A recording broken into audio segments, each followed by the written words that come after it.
Welcome to FYIVT, your inside source for news and in-depth analysis on what's really happening in Vermont.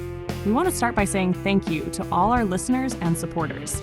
Your continued encouragement fuels our mission to dig deeper and bring light to critical issues that shape our communities. We couldn't do this without you.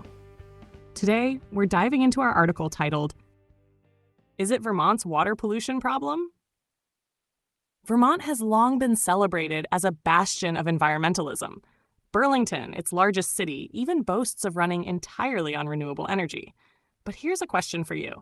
How does a city so eco-conscious consistently dump millions of gallons of sewage into its pristine waters? And why do struggling farmers bear the brunt of water pollution blame when the real culprits might surprise you? Take Burlington as an example. In 2018, its wastewater plant malfunctioned, releasing 3 million gallons of partially treated sewage into Lake Champlain. 3 million gallons. That's not a one-time mistake. Similar events happen regularly, with another 3 million gallons of raw sewage entering the lake during the floods of July 2023. Yet, for all this pollution, where is the outcry? Where are the state regulators leveling fines or demanding accountability? Now, let's zoom out to Vermont's broader phosphorus crisis. For decades, farmers have been painted as the villains here, accused of being the primary source of phosphorus runoff that fuels toxic algal blooms. But there's a larger story behind this narrative, a story rooted in history and government policy. Back in the 1940s and 1950s, the federal government distributed surplus phosphorus to farmers across the country, including Vermont. The intent? Boost agricultural productivity during a post-war boom. This legacy phosphorus didn't disappear. It built up in the soil and continued to leach into waterways today.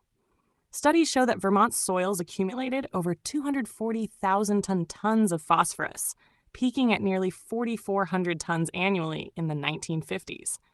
While those levels have dropped by 66%, legacy phosphorus remains a persistent problem. It's like a pollution time capsule from federal policies of the past, still causing trouble today. Now let's talk about Vermont's dairy farms.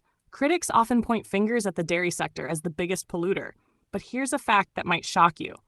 Vermont's dairy farms have declined by nearly 95% since the 1950s.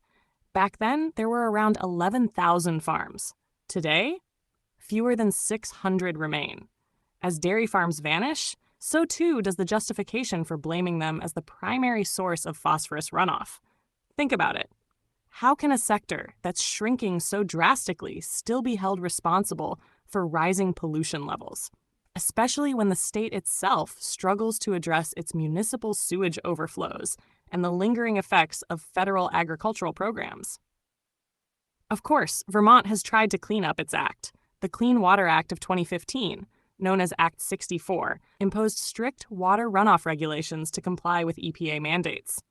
Farmers now face mounting costs and restrictions to manage nutrient runoff, while municipalities struggle with aging infrastructure. And who pays for all this? Vermonters, through higher taxes, fees, and fines. It doesn't stop there. Vermont's restrictive development policies, like Act 250, discourage business growth, further limiting the state's tax base. Without economic expansion, where does the funding for infrastructure upgrades come from? How do we prevent future sewage overflows without a broader revenue stream?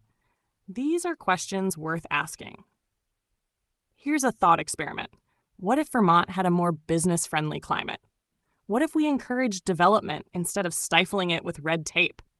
Imagine a Vermont where thriving businesses created jobs, expanded the tax base, and generated revenue for essential projects like upgrading wastewater systems. Wouldn't that make more sense than relying on small-scale farmers and overburdened taxpayers to foot the bill? And what about the federal government's role in all this? Legacy phosphorus wasn't created by Vermont alone.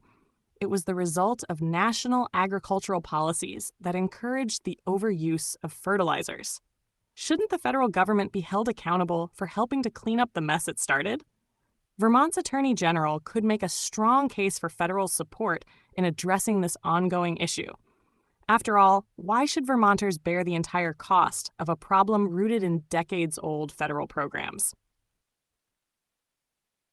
It's time for a shift in perspective.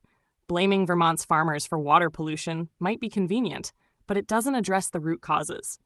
Legacy phosphorus, municipal sewage overflows, and restrictive economic policies all play a role. If we want real solutions, we need to start thinking differently.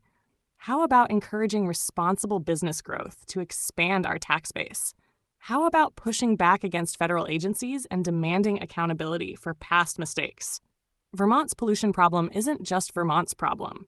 It's a shared legacy, and solving it requires more than just scapegoating farmers or raising taxes on already strained residents.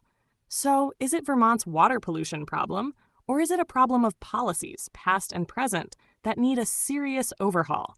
It's worth considering, isn't it?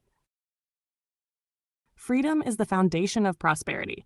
Stay informed, stay vocal, and most importantly, stay free. Thank you for listening to this episode of FYIVT. To read the full article and explore more on what's happening in Vermont and how the state works, visit us at FYIVT.com. We appreciate your support and look forward to continuing to bring you important perspectives on Vermont's most pressing issues. Until next time.